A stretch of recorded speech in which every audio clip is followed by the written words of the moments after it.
Hello, ഒരു mini notebook ഉണ്ടാക്കണമെന്ന് വിചാരിച്ചിട്ട് കുറേ നാളായിട്ടിരിക്കുകയാണ്. അപ്പം എന്തായാലും ഇന്നുണ്ടാക്കാം.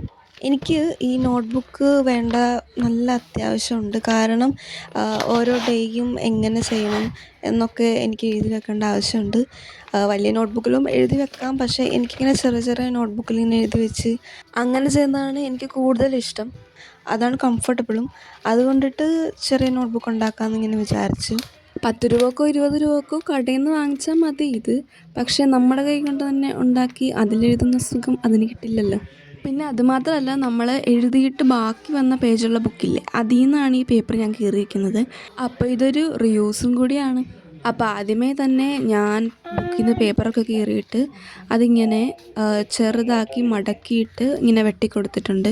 ആദ്യം ഞാൻ കുറച്ച് നീളത്തിലുള്ള ബുക്ക് ഉണ്ടാക്കാമെന്നാണ് ഇങ്ങനെ വിചാരിച്ചത്. പിന്നെ ഓർത്ത് വേണ്ട, കുറച്ചും കൂടി ചെറിയ ബുക്ക് ഉണ്ടാക്കാം എന്ന്. പിന്നെ ആ പേപ്പറിൽ ഞാൻ ചെറിയ തുളയിട്ട് കൊടുത്തിട്ടുണ്ട് ഈ തുന്നാൻ വേണ്ടിയിട്ട് 3 എണ്ണം. അത് കഴിഞ്ഞിട്ട് ഓരോ സെക്ഷൻ പോലെ ഇങ്ങനെ തുന്നിക്കൊടുത്ത് ഇങ്ങനെ ഒരു 3-4-5 എണ്ണം സെക്ഷൻ ഉണ്ടെന്ന് എനിക്ക് തോന്നുന്നത്. അത് കഴിഞ്ഞിട്ട് ഇതെല്ലാം കൂടി ഒരുമിച്ചും കൂടി തുന്നിക്കൊടുത്തപ്പം ഒരു പകുതി കാര്യം കഴിഞ്ഞിട്ടുണ്ട്. ഇനി അതിൻ്റെ പൊക്കത്ത് ഈ നൂല് കാണാത്ത വിധത്തിൽ പേപ്പർ ഇങ്ങനെ ഒട്ടിച്ച് കൊടുക്കണം. അതിങ്ങനെ ഒട്ടിച്ച് കഴിഞ്ഞാൽ സംഭവം റെഡിയായി. ഇനി ആ പുറം കവറും കൂടി ഉണ്ടാക്കിയാൽ മതി. പുറം കവറ് ഞാൻ കുറച്ച് കട്ടിയുള്ള പേപ്പറാണ് എടുത്തിരിക്കുന്നത്, ഒരു വൈറ്റ് പേപ്പർ.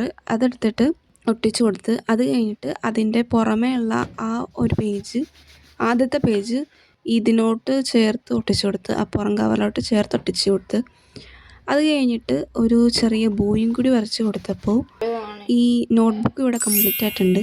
അപ്പോൾ അത്രയേ ഉള്ളൂ ഈ നോട്ട്ബുക്കിൻ്റെ പരിപാടി. ഇത് തുന്നിക്കൊടുത്തതുകൊണ്ട് തന്നെ ഇത് കുറേ കാലം ഇങ്ങനെ നിൽക്കും. ഇങ്ങനെ ഇടയ്ക്ക് നിന്ന് പേജൊന്നും ഇങ്ങനെ വിട്ടു പോവുകയൊന്നുമില്ല. അപ്പോൾ ഈ വീഡിയോ ഇത്രയേ ഉള്ളൂ. Thank you.